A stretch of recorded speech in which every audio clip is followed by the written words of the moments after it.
Hey guys, so in the last couple videos we've had a lot of opportunities to learn lessons because of some mistakes that the factory made in making the elevator spar and the elevator ribs. Today those lessons continue, so let's go ahead and tune in. Alright guys, so what I'm about to do isn't on the instructions. That's because, according to the instructions, the ribs are supposed to fit inside this. But since I had to trim them up, they're going to be a little bit different. Each of them is going to be a touch off. And so I'm going to measure where the middle line, the center line, is all the way down this. I'm going to snap a chalk line so that I can see for the whole length where the middle is. So that I can line these guys up. I'll measure the middle of each of these. And then I can line them up perfectly, so hopefully they're all straight and even with each other. That's the goal. We'll see how it works. First, I'm going to scuff this up a bit, clean it up, get rid of some of these scratches, hopefully to improve the integrity of the spar and to help the chalk to stick a little better. So I mentioned scuffing up the metal a little bit to improve integrity. Does that make sense? Well, in the Zenith construction standards, and I fully believe this, they talk about surface level scratches on spars aren't going to be a big deal. But if you find a spot that there's a deeper scratch, that could, in the process of the metal flexing while you're flying, create cracks and cause some serious problems. And in this, and you'll see in a minute, I might talk to it, there is a deeper scratch. And so I start working on it, trying to basically buff that scratch out. And I do a lot of work on that. So you guys will see me talk to that and work at that for a while, because I really want this spar to be as strong as it can be. So just to let you guys know what I'm doing, there's a pretty deep scratch here, which in a lot of pieces wouldn't be as big of an issue. On the spar, being a major weight load bearing piece, we just want to sand that out so that it reduces the risk of any cracking. I'm using Scotch-Brite scrubby pad. That does a pretty good job, but it's taken a little while. I wish I had one of these on a wheel that I could put on my drill. They exist, I just don't have one. So, taking a little bit of time, scrubbing here, but it'll make a better product in the end.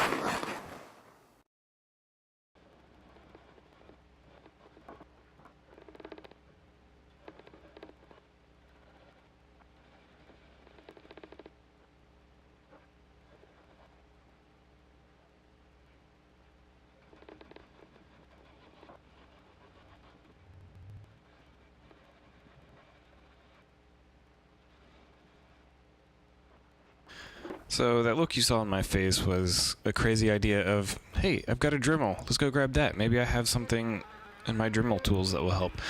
So I slap on a little wire wheel and go at it for a little bit with this wire wheel, and I don't really like the results as much.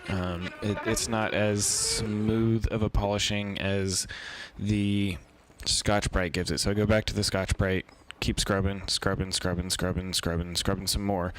And the Scotch-Brite really acts like sandpaper, just taking off a little bit of metal at a time.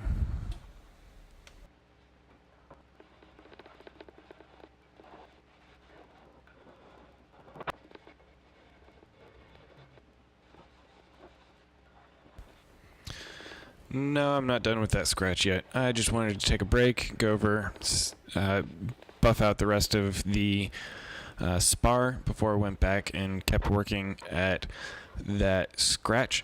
And I got another crazy idea. You don't see my head pop up like you did before and go, huh, I wonder if this would work. But you'll see in a second.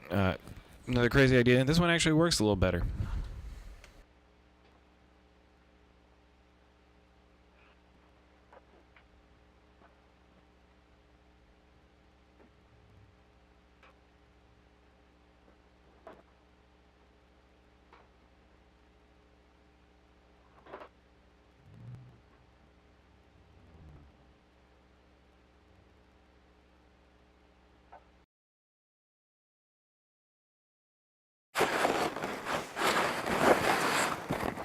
made my own wheel. We'll see how it works.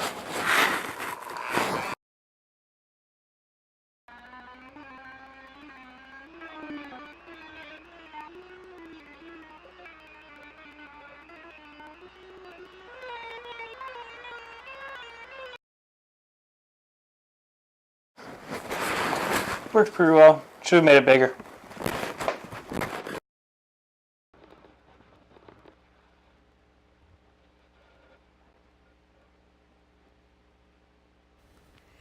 Alright, so I'm finally happy with where I got that scratch. It's time to break out this tiny little square that I have, figure out where the millimeter side of it is, and mark the center line on this thing. Have to measure it out, and here you guys see me doing some math on my nifty whiteboard, desktop, worktop. I'm an old school math guy. I still like doing it by hand, doing it in my head. I know I've got a phone right behind me that I could do all the math on, but this still works. And I'm measuring it out, giving myself a couple little spots to mark from, and I like to keep my tools clean. There's cleaning my tool. Alright, breaking out, this is a brand new chalk line I just bought, which factors in. I lay it out, there's not enough chalk on a lot of the strings, so I reshake it, snap it. It doesn't cover one end of it well enough, so I go from the other end and snap again. That's why you see me running it out 3 times.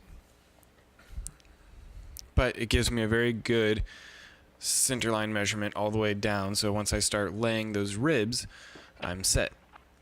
And now we're on to marking the center line of the ribs so that I can hopefully line them up appropriately with the center line of the spar, make sure that they're all nice and even so that I don't have a ripply elevator skin, because that would not be a good thing, obviously. It would impede the aerodynamics of the plane.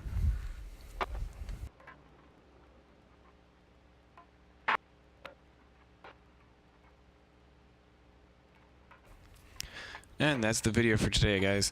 You got another minute of me here marking center lines. I mark it from, just so you guys know, I mark it from several different axes just to make sure, for as far as lining it up with the rivet holes, lining it up with the center line, everything that's going on, I want to make sure that I can line it up as best as possible. So I mark several different center lines from the different axes just to make sure that I know exactly where center on each of these little flanges is.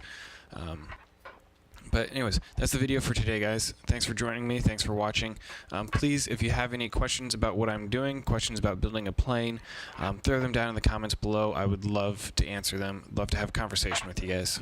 Well, thanks for joining. See you guys again soon.